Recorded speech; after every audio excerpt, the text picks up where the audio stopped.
ಲೋಕಸಭಾ ಸಂದರ್ಭದಲ್ಲಿ ಕಲಾಪ ನಡೀತಿರುವಂಥ ಸಂದರ್ಭದಲ್ಲಿ ಯುವಕರು ನುಗ್ಗಿದ್ದ ಪ್ರಕರಣ ಇದೆಯಲ್ಲ, ನುಗ್ಗಿದ್ದ ಪ್ರಕರಣ ಭಾಳ ಗಂಭೀರ ಸ್ವರೂಪ ಪಡಿತಾ ಇದೆ. ಬೇರೆ ಬೇರೆ ಟ್ವಿಸ್ಟ್ಗಳು ಸಿಕ್ಕಿದೆ. ಮೊದಲು ಮನೋರಂಜನೆಗೆ ಏನೂ ಗೊತ್ತಿರಲಿಲ್ಲ, ಕೆಲವೊಂದು ಪುಸ್ತಕ ಓದಿ ಕೆಟ್ಟ, ಏನೋ ಒಂದು ಕಡೆಗೆ ಮನೋರಂಜನೆಗೋಸ್ಕರ ಮಾಡೋದನ್ನ ಅನ್ನೋ ರೀತಿಯಲ್ಲಿ ಬಿಂಬಿಸಲಾಗಿತ್ತು. ಆದರೆ ಇಲ್ಲ, ಅವನೇ ಕಿಂಗ್ ಪಿನ್ ಅನ್ನುವಂಥ ಮಾತುಗಳು ಕೂಡ ಕೇಳಿಬರ್ತಾ ಇವೆ. ಈಗ ಇದಕ್ಕೆ ಸಂಬಂಧಪಟ್ಟಂಗೆ ಮತ್ತೊಬ್ಬ ಯುವತಿಯನ್ನು ಕೂಡ ಪೊಲೀಸರು ವಶಕ್ಕೆ ಪಡೆದಿದ್ದಾರೆ. ಆತನ ಗೆಳತಿ ಆಕೆ ನಿರಂತರವಾಗಿ ಇವನ ಜೊತೆಗೆ ಸಂಪರ್ಕದಲ್ಲಿದ್ದಳು.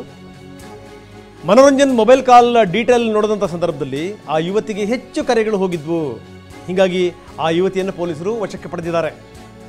ಬಹಳ ತಡವಾಗಿ ಪ್ರಧಾನಮಂತ್ರಿಗಳು ಇದಕ್ಕೆ ಸಂಬಂಧಪಟ್ಟಂಗೆ ಪ್ರತಿಕ್ರಿಯೆ ಕೊಟ್ಟಿದ್ದರು. ಇದನ್ನು ಬಹಳ ಗಂಭೀರವಾಗಿ ಪರಿಗಣಿಸ್ತೀವಿ, ಇದನ್ನು ಅಷ್ಟು ಸುಲಭವಾಗಿ ಬಿಡಲ್ಲ ಅಂತ. ಇದರ ಆಳ ಅಗಲ ಏನು ಅದನ್ನು ಹುಡುಕುವಂಥ ಪ್ರಯತ್ನವನ್ನು ಪೊಲೀಸರು ಮಾಡ್ತಾ ಇದ್ದಾರೆ.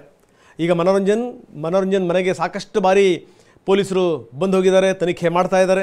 ಕೇಂದ್ರದ ತಂಡ ಕೂಡ ಬಂದು ತನಿಖೆ ಮಾಡಿದೆ. ಅವರಪ್ಪ ಅವರಮ್ಮನ್ನೆಲ್ಲರನ್ನು ಕೂಡ ವಿಚಾರಣೆ ಒಳಪಡಿಸಲಾಗಿದೆ.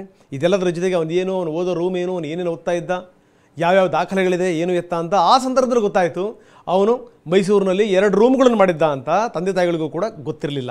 ಇನ್ನೂ ಕೆಲವರು ಹೆಸರುಗಳು ನಮಗೆ ಗೊತ್ತೇ ಇಲ್ಲ ಅನ್ನುವಂಥ ಮಾತನ್ನು ತಂದೆ ತಾಯಿಗಳು ಹೇಳಿದರು.